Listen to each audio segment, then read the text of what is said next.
우리 함께 한 목소리로 하나님의 말씀을 받들어 봉독하도록 하겠습니다. 시작. 베드로와 요한이 사람들에게 말하고 있는데 제사장들과 성전 경비대장과 사두개파 사람들이 나타났습니다. 그들은 두 사도가 사람들을 가르치며 예수를 들어 죽은 사람의 부활을 전파하는 것 때문에 심기가 몹시 불편했습니다. 그들은 베드로와 요한을 붙잡았습니다. 그런데 그때가 이미 저녁이었기 때문에 다음 날까지 감옥에 가둬 놓았습니다. 그러나 사도들의 말씀을 들은 많은 사람들이 믿게 됐고 그리하여 믿게 된 남자의 수가 5,000명쯤으로 늘어났습니다. 이튿날 통치자들과 장로들과 율법 학자들이 예루살렘에 모였습니다. 거기에는 대제사장 안나스가 있었고 가야바, 요한, 알렉산더와 대제사장 가문의 사람들도 있었습니다. 그들은 베드로와 요한을 앞에 세워놓고 너희가 무슨 권세와 누구의 이름으로 이런 일을 했느냐 라고 신문하기 시작했습니다. 그때 베드로가 성령이 충만해 그들에게 말했습니다. 백성의 통치자들과 장로들이여, 오늘 여러분이 걷지 못하는 사람에게 일어난 선한 일에 대해 해명하라고 우리를 부른 것이라면, 또 그가 어떻게 낫게 됐는지 묻는 것이라면 여러분과 모든 이스라엘 백성들은 이 점을 알아야 합니다. 이 사람이 다 나아서 여러분 앞에 서게 된 것은 여러분이 십자가에 못 박았지만 하나님께서 죽은 사람들 가운데서 다시 살리신 나사렛 예수 그리스도의 이름으로 된 것입니다. 이 예수는 건축자들의 버림돌이지만 진모퉁이의 머릿돌이 되셨습니다. 예수 외에 다른 어떤 누구에게서도 구원을 받을 수 없습니다. 하나님께서는 하늘 아래 우리가 구원받을 만한 다른 이름을 우리에게 주신 일이 없기 때문입니다. 아멘. 하나님의 말씀입니다.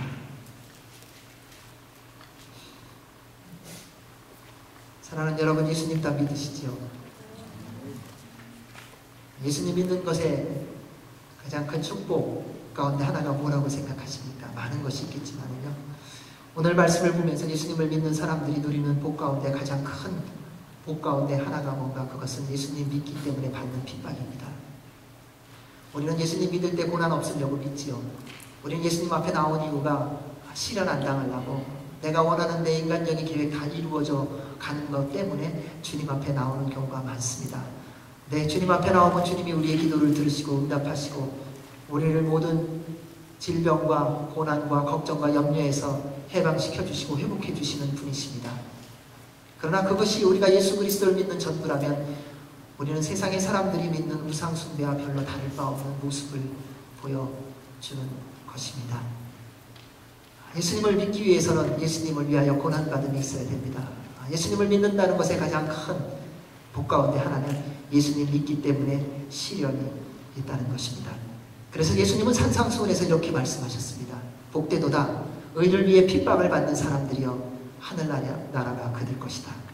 복되도다 나 때문에 사람들의 모욕과 핍박과 터무니없는 온갖 비난을 받는 너희들 기뻐하고 즐거워하라. 하늘에서 너희들의 상이 크다.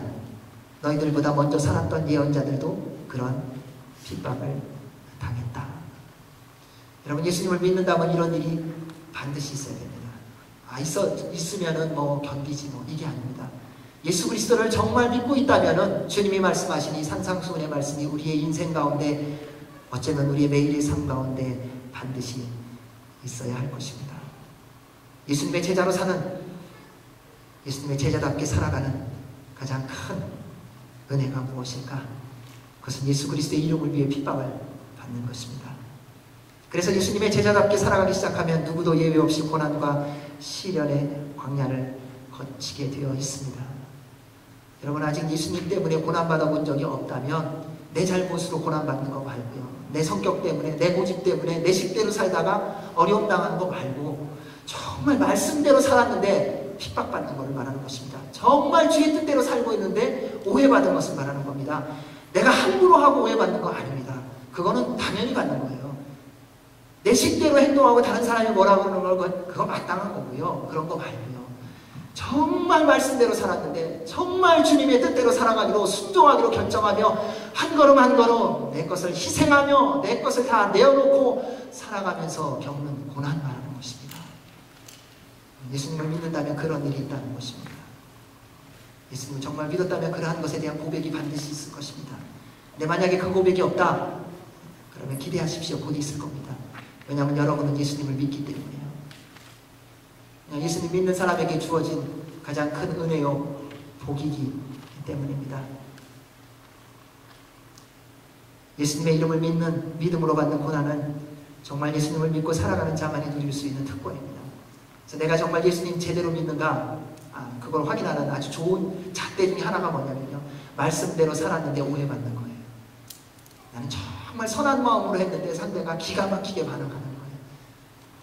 그리고 나는 끝까지 그 말씀대로 순종하며 살아가는 것입니다. 베드로와 요한이 나면서부터 걷지 못하는 사람을 나사렛 예수 그리스도의 이름의 능력으로 낫게 했습니다. 그로 인해서 많은 사람들이 모였습니다. 기적 때문에 모인 것입니다. 그런데 그들은 베드로와 요한으로부터 들은 내용은 내가 얼마나 힘있고 능력 있는 사람이냐라는 것을 들은 것이 아니라 예수 그리스도의 십자가와 부활의 소식을 들었습니다. 처음 듣는 건 아니지요. 그들도 예수님이 십자가에 달려 죽으셨다는 소식을 알고 있는 사람들입니다. 왜냐하면 이 일이 1년, 2년, 10년, 20년 후의 일이 아니라 주님이 부활하시고 나서 얼마 되지 않은 일이기 때문에 누구라도 예수님에 대해서 모를 수 없다는 사실입니다. 다 알고 있는 내용이라는 거예요. 그들은 예수님의 죽음을 믿었을 것입니다. 그런데 부활은 믿지 못했을 것입니다. 하지만 십자가와 부활을 경험하고 성령님의 충만함을 받은 베드로와 요한의 설교가 선포되자 놀라운 일들이 생기기 시작합니다. 여러분, 오순절 사건 후에 베드로가 설교했을 때 몇 명이 주님께로 돌아왔다고 말합니까? 몇 명이? 처음에 오순절 역사가 있고 나서 했을 때 너무 많아서 우리 세본 적이 없어요. 1, 2, 3, 4 세보려니까는. 그렇죠? 3,000명이라고 합니다. 3,000명이 주께로 돌아왔다. 성령의 능력으로 말씀이 선포되면 그때부터 하나님의 역사가 시작됩니다. 하나님의 역사가 시작되면 동시에 시작되는 것이 있습니다. 사탄의 역사입니다. 복음이 온전하게 증거되어지는 것을 가장 싫어하는 존재가 누군가? 사탄이라는 것입니다. 여러분, 주의 말씀대로 살아가려고 시작하면 항상 내 안에 또 다른 내가 방해하고 있지 않습니까? 여러분, 기도하고 싶은 마음 없는 사람 아무도 없더라고요. 다 기도하고 싶어요. 근데 기도 못할 이유가 내 안에서 생겨요. 여러분, 하나님의 말씀에 순종하고 싶은 마음이 내가 간절히 갖고 있습니다. 그런데 순종치 못할 또 다른 이유가 내 안에서 등장하기 시작한다는 것입니다. 사랑하고 싶지 않은 사람이 누가 있습니까? 사랑하려고 합니다. 그리고 사랑하기로 결정했습니다. 그리고 걸어가려고 하는데 그 걸음을 멈추게 하는 존재가 내 안에 있다는 것입니다. 사탄은 어찌해서든지 모든 사람을 하나님으로부터 단절시키려고 수단과 방법을 가리지 않는 존재입니다. 사탄이 제일 좋아하는 사람이 있어요. 교회에 다니는데 예수님 안 믿는 사람이에요. 여러분, 열심히 낸다고 예수님 잘 믿는 거 아닙니다. 내가 하고 싶은 거 하는 것 뿐이에요. 헌신적으로 산다고 예수님 잘 믿느냐? 예수님 잘 믿으면 헌신의 모양을 있는 것입니다. 헌신했다고 예수님 잘 믿는 거 아닙니다. 여러분, 예물을 많이 드렸다고 예수님 잘 믿는 거 아닙니다. 예수님을 잘 믿으면 예물을 기쁨으로 마음껏 드리게 되어 있는 거예요.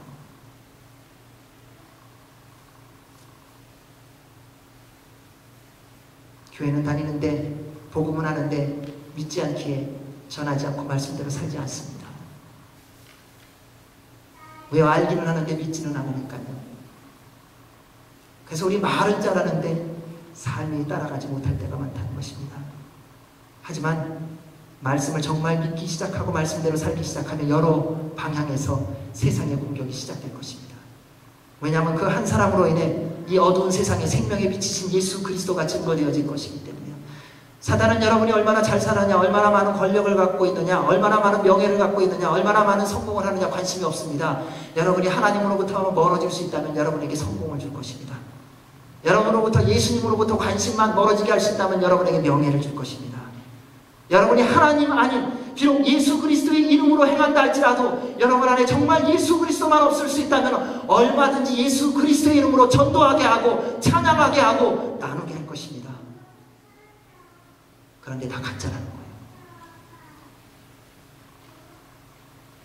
말씀대로 행하기 시작하면 고난이 시작됩니다.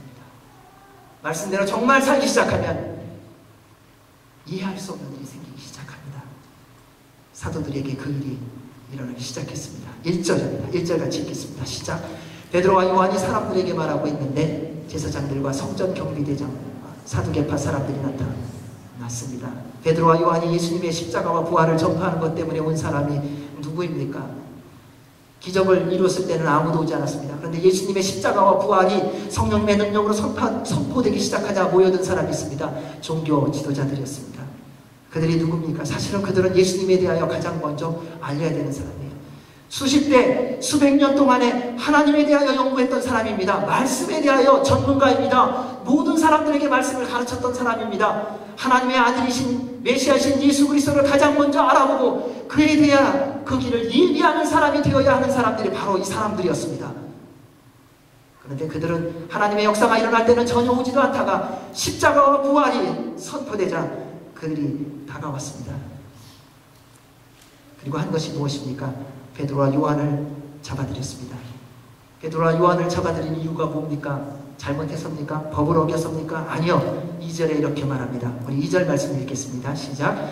그들은 두 사도가 사람들을 가르치며 예수를 들어 죽은 사람의 부활을 전파하는 것 때문에 시기가 몹시 불편했습니다. 잘못한 것이라면 할 말이 없습니다. 만약에 내가 그것에 따라서 분명히 어긋난 것이라면 무슨 말을 하겠습니까? 그런데 종교 지도자들이 두 사도를 받아 잡아들인 이유는 예수님의 십자가와 부활을 전파하는 것 때문에 심기가 몹시 불편했다는 것입니다.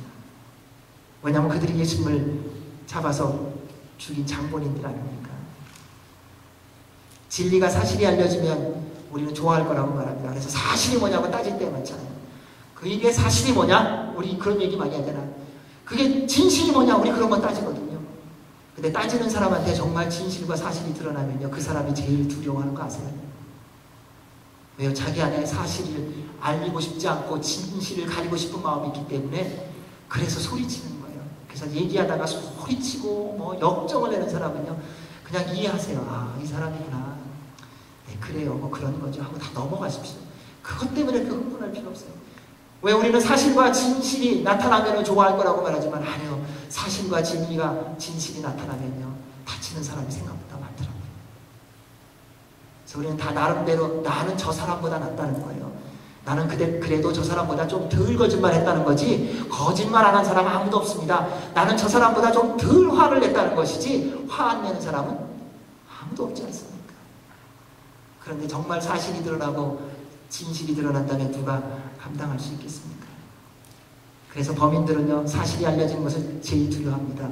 거짓말하는 사람, 헛된 소문을 내는 사람은요, 진실이 알려진 것을 가장 무서워합니다. 늘 미움과 시기와 질투에 매여 사는 사람은 용서를 두려워합니다. 교만한 사람은요, 겸손을 싫어하게 되어 있습니다. 왜냐하면 죄는 선을 거부하기 때문입니다. 무엇을 하든지 방해하는 세력은요, 그런데 밖에 있는 것이 아니라 안에 있다는 것입니다.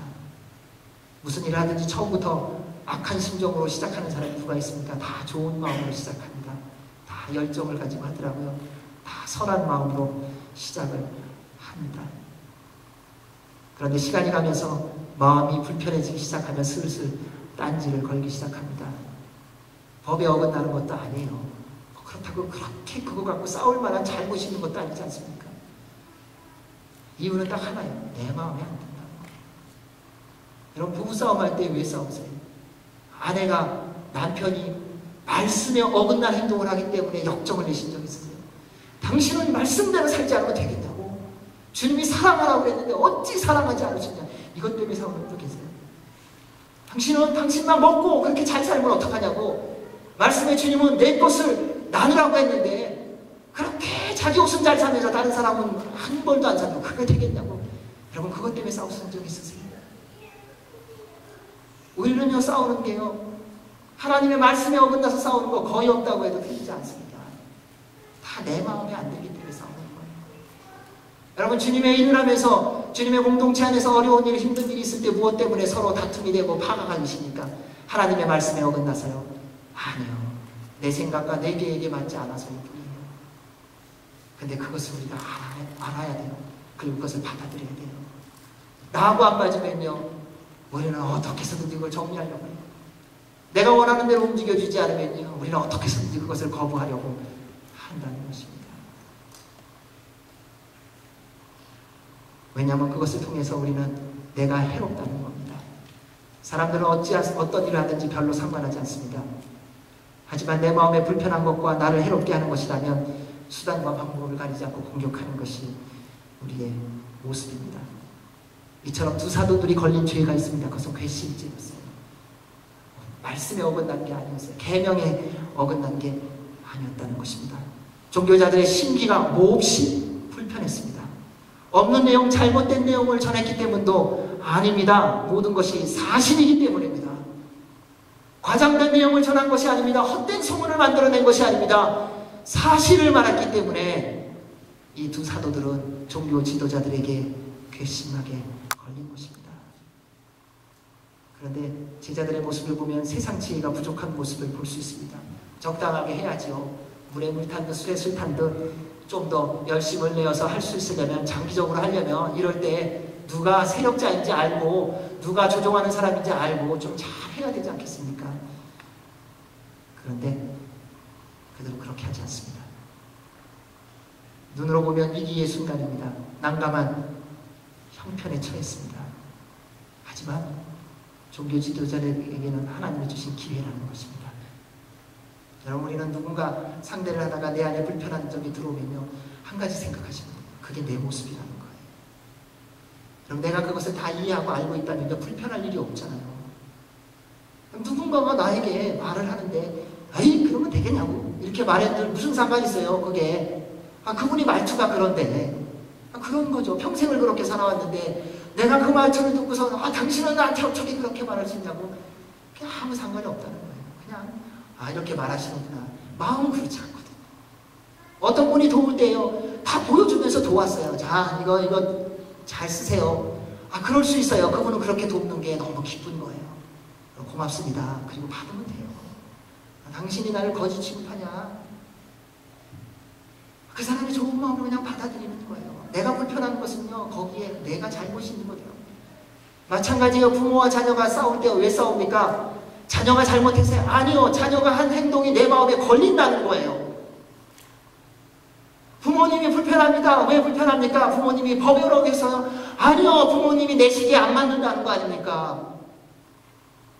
우리는 무슨 일을 하든지 다투고 어려움 가운데 있는 이유는 나 때문이라는 거예요. 그래서 주님께서 어떤 것을 보여주실 때는 한 가지를 기억하십시오. 주님이 나에게 기회를 주시는구나. 돌아오라 그러는구나. 주님 감사합니다. 그리고 그 모든 것을 가지고 주님 앞에 나아가십시오. 여러분의 모든 감정과 생각을 가지고 예수 그리스도의 십자가 앞으로 나아가십시오. 평생 잊을 수 없다고, 이것만은 내가 절대로 포기할 수 없다고 붙잡고 있던 어떤 감정과 생각과 상처와 아픔이라 할지라도 예수 그리스도의 십자가 앞에 가지고 나오십시오. 주님의 보혈의 능력이 그 모든 것을 다 씻어 주십니다. 만약에 그 능력이 없다면 그것은 십자가의 능력이 아닙니다. 예수 그리스도 앞에 나온다면 우리 주님의 보혈의 능력은 우리가 한 번도, 어쩌면 지금까지도 기억하고 있는 그 상처라 할지라도 주의 보혈의 능력은 그 모든 것을 씻어 주십니다. 그것이 우리 주님의 십자가의 능력입니다. 그 능력을 받으시기를 주의 이름으로 축원합니다. 우리 3절 말씀을 읽겠습니다. 시작. 그들은 베드로와 요한을 붙잡았습니다. 그런데 그때가 이미 저녁이었기 때문에 다음 날까지 감옥에 가둬놓았습니다. 복음을 전해서 감옥에 갇혔습니다. 이것이 바로 예수 그리스도의 제자의 모습입니다. 하나님의 사람의 당연한 모습입니다. 하나님 말씀대로 살면 여러분 힘들 겁니다.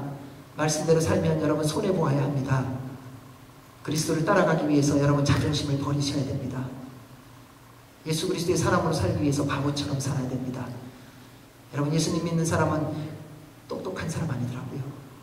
똑똑한 사람은요, 자기 생각이 너무 강해요. 내 경험, 내 실력, 내가 본 거, 내 스타일, 내가 원하는 거, 내가 계획 세운 거, 다 똑똑한 사람이 주장하는 것입니다. 예수님 믿는 사람의 특징이 있습니다. 오른쪽으로 가자 그러면 그냥 오른쪽으로 갑니다. 왼쪽으로 가자 그러면 그냥 왼쪽으로 갑니다.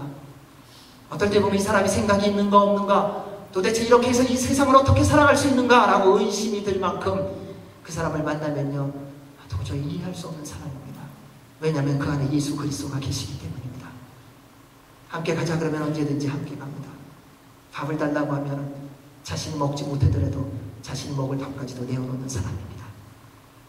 그래서 십자가의 도가 세상 사람들에게는 미련한 것이요 하나님을 믿는 우리에게는 하나님의 능력, 구원의 능력이라고 말합니다.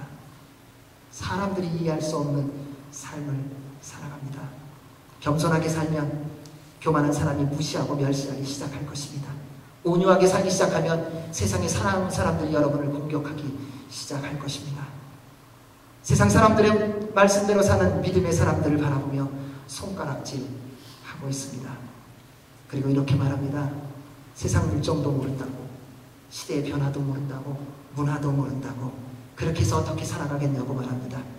그리고 자꾸 세상으로 들어오라고 유혹합니다. 그리고 유혹에 넘어오지 않으면 실질적인 공격을 하기 시작하는 것입니다. 사랑하는 여러분, 주님의 이름으로 모인 모임에서 세상에 들어오지 못하게 하십시오. 여러분, 순모임에서 세상 이야기 하지 마시기 바랍니다. 순모임에서 먹고 마시는 것으로 그치지 마시기 바랍니다. 그 시간은 다시 돌아오지 않는 시간입니다. 그러나 순모임에서 내 의사만을, 내 의견만을 주장하지 마시기 바랍니다. 그 시간은 함께하는 시간입니다. 다시는 돌아오지 않는 하나님이 우리 모두에게 준 시간입니다. 남아있는 시간이 아닙니다. 순모임을 좋게 하기 위해서 술 한잔 괜찮다고 말하지 마십시오. 우리 서로 더 깊이 알아가기 위해서 음식 먹으면서 반주로 한 잔 먹을 수 있다고 생각하지 마십시오. 하나님은 거룩하게 살기를 원하십니다. 하나님은 여러분의 인생 가운데 당신이 어떤 분이신지, 하나님이 어떤 분이신지를 증거하기를 원하십니다. 그래서 그분 앞에 나오십시오. 따라서 날마다 성령 충만하시기를 주의 이름으로 축원합니다. 4절 말씀 읽겠습니다. 시작. 그러나 사도들의 말씀을 들은 많은 사람들이 믿게 됐고 그리하여 믿게 된 남자의 수가 5,000명쯤으로 늘어났습니다. 사도들은 감옥에 갇혔는데 하나님께서는 이미 역사하고 계십니다. 여러분, 여러분이 일 안 한다고 하나님 역사가 멈추느냐? 아니요. 착각하지 마시기 바랍니다. 제가 가만히 있으면요, 말썽이 안 일어나고 하나님의 놀라운 일이 일어나더라고요. 우리는 내가 열심을 안 내면, 내가 헌신하지 않으면 무슨 일이 일어나지 않을 것 같이 생각하는데 아니요. 나만 가만히 있으면요, 사실은 모든 일이 다 평안해요. 여러분 집안을 한번 생각해 보십시오. 내가 내 할 일만 제대로 하고 있으면요, 가정이 평안한 거예요. 왜요? 가정이 소란하는 일은요, 나 때문에 일어났지 남편 때문에, 아내 때문에, 자녀 때문이 아니더라고요. 나 때문이에요. 그래서 나만 말씀대로 제대로 살고 있으면 다 해피해요. 다 기쁜 거예요. 그런데 내가 하는 대로, 내가 보내는 대로 안 간다는 겁니다. 내 식대로 안 산다는 겁니다. 내가 준 거 안 먹는다는 겁니다. 저도 자리에 있어서 참 말하기는 곤란한데, 좋지 않게 제가 밥을 안 먹는 거는 태어날 때부터 그랬거든요. 태어날 때는 안 줘서 못 먹고, 그렇게 못 먹고 지내다 보니까 안 먹는 것이 익숙해지고 나니 당연히 조금만 먹는 것이 저의 삶에는 가장 큰 즐거움이고 기쁨인 거예요. 그냥 배고플 때 한 숟가락 먹으면 되는 거예요. 근데 결혼을 했잖아요. 저하고 같이 사는 여인은 이게 밥상을 풀로 차려야 되는 거예요. 오리지널 서울 사람이라 공기에 국에 반찬이 여러 개가 있고 이게 있어서 뚜껑도 밥에 뚜껑 덮어 있는 거 있잖아요. 저는 결혼하기 전까지 밥에 뚜껑, 밥그릇에 뚜껑 있는 걸 본 적이 없거든요. 결혼하고 나는데 이게 뚜껑 있는 거예요. 아니 밥 먹어야 되는데 왜 밥을 가둬놔요? 그거를 먹기 시작하는데 어디 가겠습니까? 한 2숟가락 먹고 아이 잘 먹었다고. 이해가 안 되는 거예요. 당신은 잘 먹는 게 2숟가락이냐?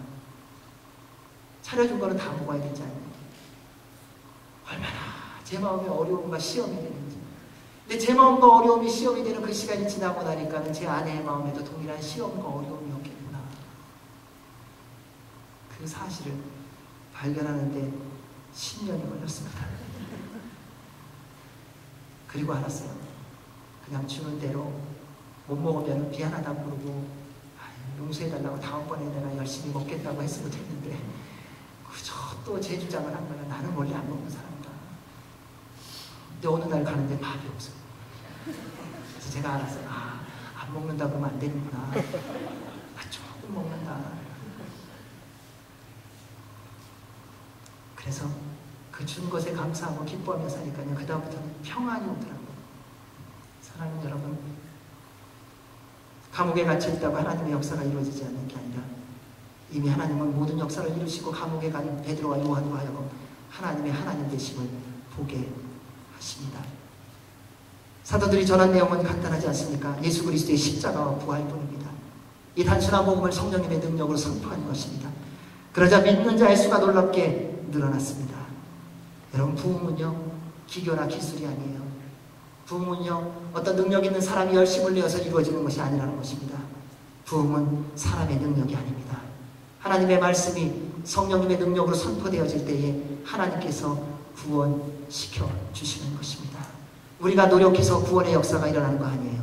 우리가 열심히 해서 부흥이 일어나는 거 아닙니다.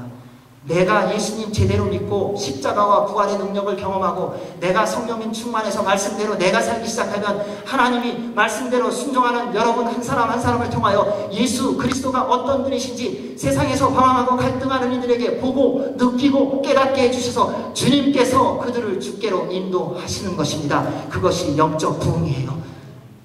여러분이 잘해서가 아닙니다. 우리가 뭐 잘나서가 아닙니다. 오직 하나님만이 잘나신 분이십니다. 그분만이 능력이 있는 분이십니다. 그분이 처음부터 끝까지 모든 거 다 이루시는 분이세요. 그래서 우리가 예배 잘 드리면 돼요. 우리가 주님 앞에 먼저 기도하는 자로 살면 돼요. 기계 없어도 됩니다. 멋지지 않아도 돼요. 살아계신 하나님 그분을 정말 믿는다면 그분의 역사가 있습니다. 무엇을 듣든지 듣는 대로 믿음이 생기지 않습니까? 그래서 여러분 뭘 듣는지 생각해 보십시오. 지난 일주일에 한번 돌아가서 생각해 보십시오. 지난 일주일 동안 여러분이 가장 많이 들었던 게 뭔가? 세상 이야기입니까? 돈 이야기입니까? 명예 이야기입니까? 권력입니까? 자녀들입니까? 부모입니까? 아니면 내 인생입니까? 여러분 들은 대로 생각하게 되어 있고 들은 대로 믿게 되어 있습니다. 헛된 소문도요, 거짓말도 계속 들으면요 믿어져요. 그래서 사기꾼이 이 사실을 알아요. 사기꾼은 결코 한 번만 하고 그치지 않습니다. 믿을 때까지 거짓말합니다. 그래서 반드시 사기를 치게 되어 있습니다. 그래서 사탄의 가장 강력한 무기 가운데 하나가 바로 끊임없는 거짓말입니다. 첫인간 아담과 하와를 보십시오. 그들이 처음부터 그 말을 듣고 믿었을까요? 아니요. 끊임없이 공격했을 거예요. 끊임없이. 하나님은 정말 그런 분이냐? 그러면 안 되지. 세상의 소리를 듣기 시작하자 세상 믿음이 생겼습니다. 그 결과 선악을 알게 하는 나무의 열매를 힘차게 갈등하지 않고 딱 먹는 것을 볼 수 있습니다. 이것이 바로 우리의 모습이기도 합니다. 지금 여러분이 듣는 소리가 무엇인지 늘 예수 그리스도 안에서 판단해 보시기 바랍니다. 예수님과 함께 들을 수 없다면 여러분 듣지 마십시오. 예수님과 함께 갈 수 없는 곳이라면 여러분 가지 마십시오. 주님과 함께 볼 수 없다면 보지 마세요. 여러분 지금까지 나 이 오락도 없다면 내 이 취미도 없다면 그 취미 없어도 잘 사실 수 있어요. 어쩌면 여러분 하나님이 함께 할 수 없는 그 취미 때문에 여러분이 지금 영적으로 죽어가고 있는 것입니다. 하나님과 함께 할 수 없는 것이라면 무엇이든지 다 예수 그리스도의 이름으로 끊으시기 바랍니다. 그때 하나님의 역사가 일어나게 될 것입니다. 하나님의 말씀을 들으면요 그때부터 하나님의 생명의 소리, 빛의 소리, 소망의 소리가 들리기 시작합니다. 하나님의 말씀을 들으면 예수님이 믿어집니다. 예수님이 안 믿어지는 이유는요 하나님 말씀 안 듣기 때문이에요. 예수님이 믿어지면요 말씀대로 순종하며 살게 되어 있습니다. 말씀대로 순종하며 살면 하나님의 모든 약속, 하나님의 모든 은혜와 복을 누리며 살도록 하나님께서 말씀하셨습니다. 여러분 왜 하나님의 은혜와 복을 못 누리는지 아세요? 하나님의 말씀대로 순종하지 않기 때문이에요. 왜 하나님의 말씀대로 순종 안 하는 줄 아세요? 왜냐하면 예수님을 믿지 못하기 때문이에요.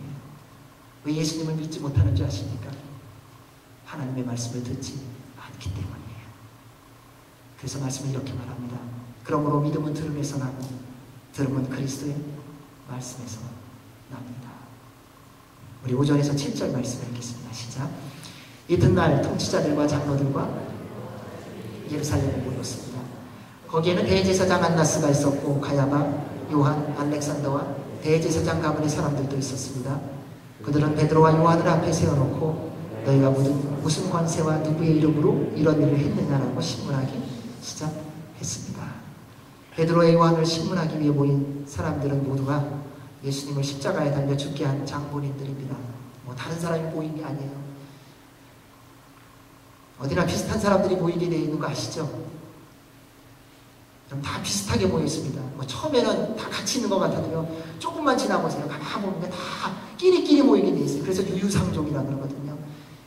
이렇게 살다 보면 왜 늘 섬기는 사람 있잖아요. 그 사람 보면은 그 주위에 보면은 참 숨기는 사람만 보이더라고요. 어저께도 어떤 한 분한테 초청을 받아서 갔어요. 나이 드신 분이. 근데 그분이 또 어떤 한 분을 초대해갖고 같이 식사를 하는데, 식사하는 중에 옆집에 한 분이 이렇게 오셨어요. 옆집에 한 분이 오셔갖고 밥 먹는데 얘기를 하니까 그 옆에 있는 친구분이 얘기하더라고요. 아, 우리 음식 이렇게 다 먹고 충분히 남았는데 주문 안 되냐고. 제가 그걸 보면서 그 다음에 초대한 분한테 얘기를 들었어요.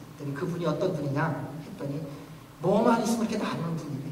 아픈 사람 있으면 그냥 바리바리 싸갖고 가서 소위 말해서 우리 집으로 콩나물국 끓여다 갖고 가고 약 갖고 가고 어땠냐고 물어보고 또 전화해주고 찾아가지고. 근데 그 친구분도 역시 동일한 분이세요. 여러분, 선한 사람은 선한 사람끼리 모이더라고요. 어떤 사람 보면요, 정말 싸우는 사람 있잖아요. 말만 하면 싸우려고 하는 사람 있잖아요. 조금만 지나가면 조금. 근데 그 사람 조금만 시간 지나보십시오. 한 달, 두 달만 지나보십시오. 그 주변에 있는 사람 다 그래요. 다 싸움닭이에요. 그러니까 맨날 싸움닭처럼 그냥 닭싸움을 하고 있으니까 다른 사람도 다 싸움닭인 줄 알고 그렇게 하는 것뿐이에요.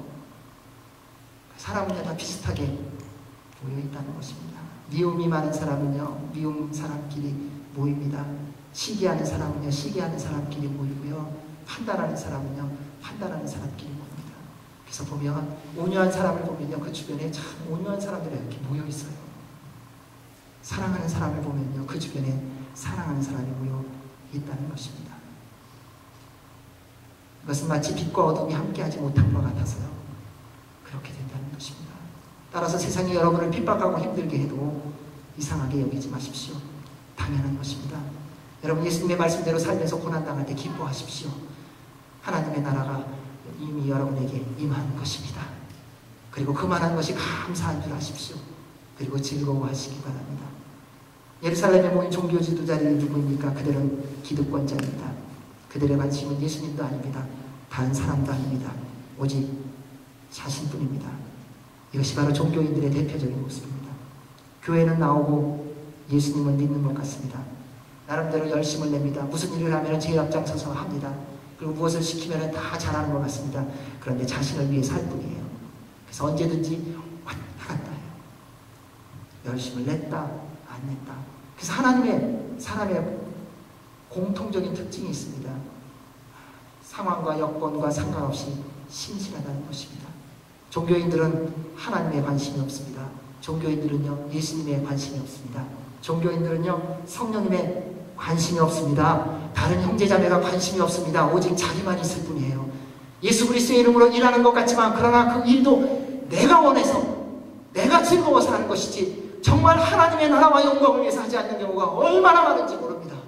선교지로 나갔는데 사실은 나 때문에 나간 것입니다. 목회자로 살고 있는데 사실은 내가 원해서 하는 것뿐입니다. 하나님은 그것을 다 알고 계시더라는 거예요. 그럼 우리가 어떻게 살아가는지, 남들이 볼 때는 예수님 잘 믿는 사람처럼 보이고, 남들이 볼 때는 헌신하는 사람처럼 보이고, 남들이 볼 때는 열심을 내는 사람처럼 보이는 것 같지만, 그러나 우리 살아계신 하나님은 우리의 심령을 보시는 분이십니다. 그래서 내가 왜 그러는지 알아요. 우리 스스로 나를 속인다 할지라도 하나님은 속일 수 없습니다.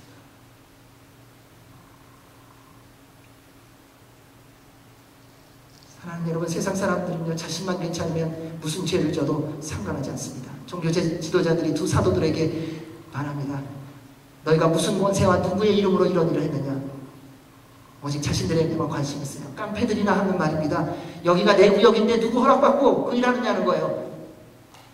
내가 처음부터 일을 했던 사람인데 누가 이거 허락했냐는 거예요.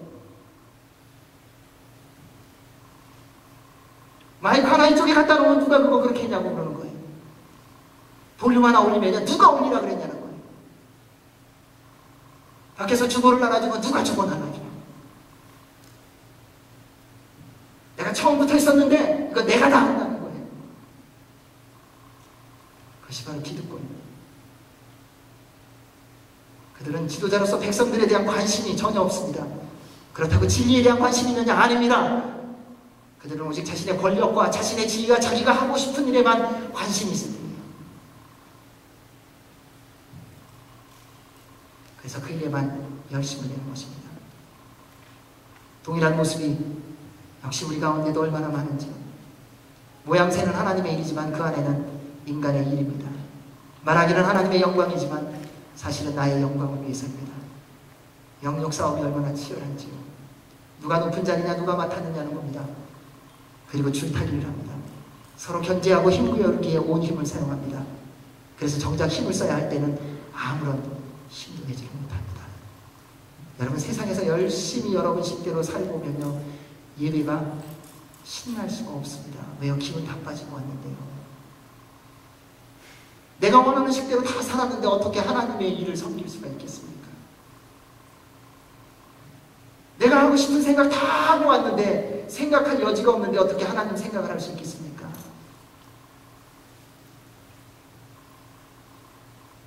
그리스도인은 어느 곳에서든지 하나님의 사랑을 행하는 자여야 합니다.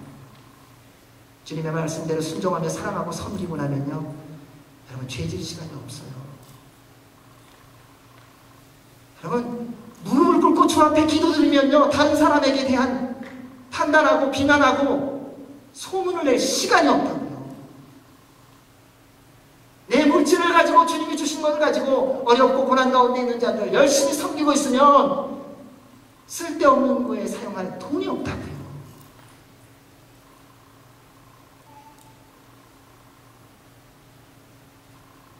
하나님을 예배하고 경배함에 정성을 다한다면 세상을 섬길 힘이 없습니다. 여러분, 할 일에 열심을 내시기 바랍니다. 주님의 말씀 앞에 말씀대로 주께서 여러분의 인생 가운데 허락한 대로 마땅히 힘써야 될 때 힘을 쓰십시오. 그러면요, 다른 거에 힘쓸 일이 없어요. 여러분, 부부싸움 왜 이렇게 자주 하세요? 힘이 남아서 그래요. 자녀들한테 그렇게 소리 지르는 거 힘이 남으니까 하는 거예요. 주님의 일을 섬기기 위해 힘 다 빼보십시오. 힘 없으면요, 소리칠 일이 없어요. 너무 힘이 남으면요, 금식하세요. 소리가 안 나오죠. 너무 화나면요, 5일 금식하세요. 그냥 소리 지르고 싶은데 그래.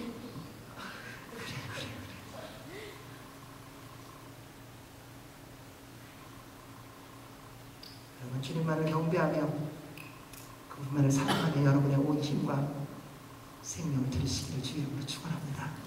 우리 8절에서 10절 말씀 읽겠습니다. 그때 베드로가 성령이 충만해 그들에게 말했습니다.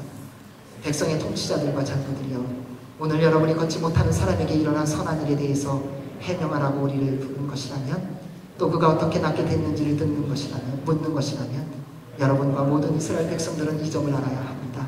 이 사람이 다 나와서 여러분 앞에 서게 된 것은 여러분이 십자가에 못 박았지만 하나님께서 죽은 사람들 가운데서 다시 살리신 나사렛 예수 그리스도의 이름으로 된 것입니다.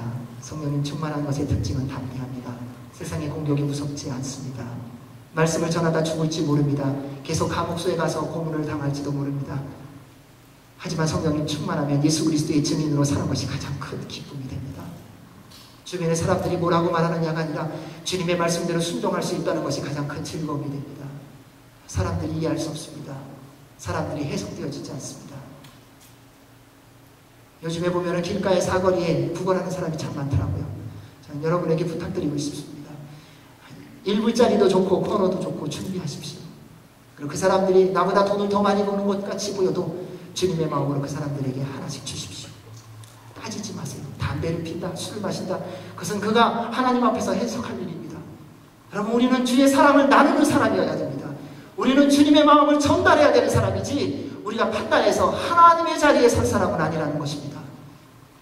그것이 성령님 충만한 사람이 취해야 될 태도일 것입니다. 다니엘의 세 친구를 보십시오. 느부갓네살 왕이 두라성기에 신상을 세우고 절하라고 말합니다. 악기가 울리면 절하라, 안 그러면 불문불에다 집어넣는다. 그런데 그들이 말합니다. 왕이여, 이 일에 대해 왕께 드릴 말씀이 없습니다.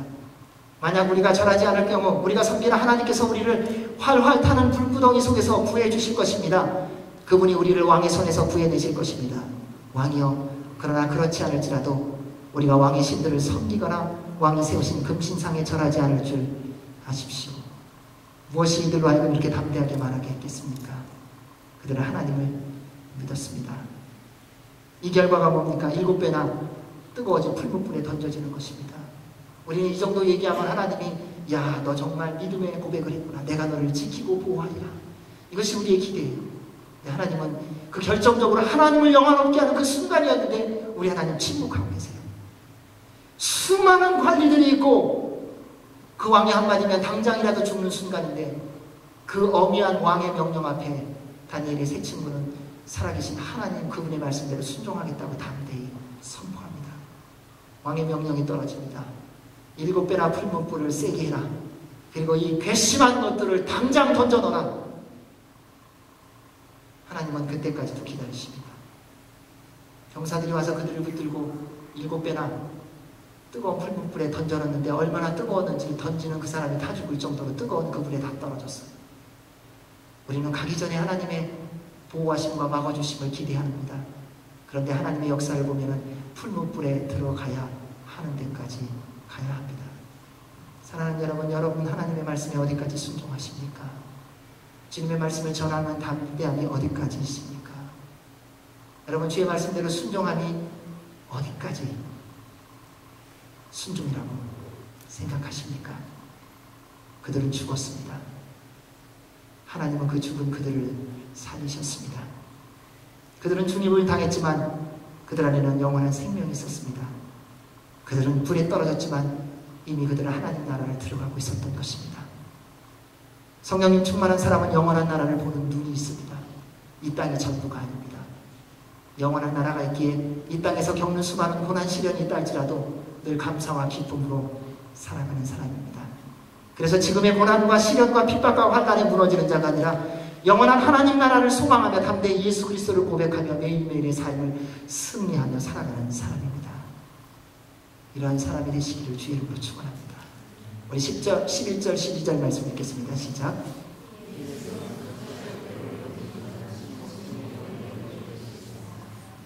예수 외에는 다른 어느 누구에게서도 구원을 받을 수가 없습니다. 하나님께서는 하늘나라에 우리가 구원받을 만한 다른 이름을 우리에게 주신 일이 없기 때문입니다. 베드로는 자신의 능력과 실력으로 안진뱅이를 이렇게 세운 게 아니라고 너무 당당하게 얘기합니다. 아, 여러분들 그렇지 않다고. 내가 고친 거 아니다. 예수님의 능력으로 고쳤다고 말합니다. 사랑하는 여러분, 하나님께서 여러분을 세우실 때에 하나님의 이름을 높이시기 바랍니다. 주님께서 여러분을 사용하실 때 주님의 이름만을 송축하시기 바랍니다. 하나님이 여러분을 새롭게 하실 것입니다. 주님은 전능하신 분이십니다. 성령님 충만한 사람은 사람들의 눈에 휘둘리지 않습니다. 환경에 따라 변하지도 않고요. 오직 예수 그리스도만을 증거하며 집중합니다. 자신이 인정받았느냐 못 받았느냐 신경 안 써요. 혜택이 있느냐 없느냐 관심 없어요. 다른 사람이 나를 알아주느냐 몰라주느냐 거기에 마음 빼앗기지 않습니다. 오직 한 가지만 있습니다. 예수 그리스도만이 전달되어진다면 나의 생명까지라도 드리겠다는 것입니다. 왜냐하면 성령님 충만한 사람은 권능을 받고 예루살렘과 온 유대와 사마리아와 땅끝까지 이르러 예수 그리스도의 증인이기 때문입니다. 성령님 충만한 베드로가 선포합니다. 이 예수는 건축자들의 버린 돌이지만 진 모퉁이의 머릿돌이 되셨습니다. 예수 외에는 다른 어느 누구에게서도 구원을 받을 수가 없습니다. 하나님께서는 하늘 아래 우리가 구원받을 만한 다른 이름을 우리에게 주신 일이 없기 때문입니다. 우리 하나님은 우리 모든 인간이 예수 그리스도를 외면했지만 만물을 그 그리스도의 발 아래 엎드리게 하시고 복종하게 하시고 모든 교회의 머리로 세워주셨습니다. 그리고 죄로 인해 영원히 죽을 수밖에 없는 우리를 위해 유일한 길을 열어주셨는데 그것이 바로 예수 그리스도를 믿는 것입니다. 오늘날 사람들은 예수님만이 구원의 유일한 길이라고 말하는 것을 불편해합니다. 교회에서도 그렇게 말하면 아는 얘기 그만하라고 말합니다. 여러분 예수님만이 구원의 길입니다. 알아요. 그거 말고 내가 듣기 원하는 다른 얘기 해달라는 거예요. 여러분 성령님 충만하셔야 됩니다. 그러면 말합니다. 알아요. 성령님 충만하는 거 그거 말고 내가 원하는 얘기 해달라는 거예요. 주님의 말씀이 선포되지만 우리는 주님의 말씀이 아니라 주님 말씀 말고 그거는 알고 있으니까 다른 얘기 해달라고 말합니다. 다른 많은 길 중에 하나를 선택하는 것이라면 더 많은 사람들이 선택할 것이라는 유혹이 얼마나 많은지요. 서로 대화하기를 원한다면 그 독선에서 먼저 나와야 된다고 말합니다. 그러니까 대화가 안 된다고 말합니다. 그래서 우리는 만날 때마다 말합니다. 예수님 믿는 척 안 합니다. 그래서 다른 사람들하고 똑같이 세상 사람처럼 말하고 행동하고 먹고 마시고, 그리고 때가 되면 예수님을 전한다고 말합니다. 그 때가 되고 싶시오. 그 세상 사람들이 하는 말이 딱 한 가지입니다. 너 예수님 믿었니?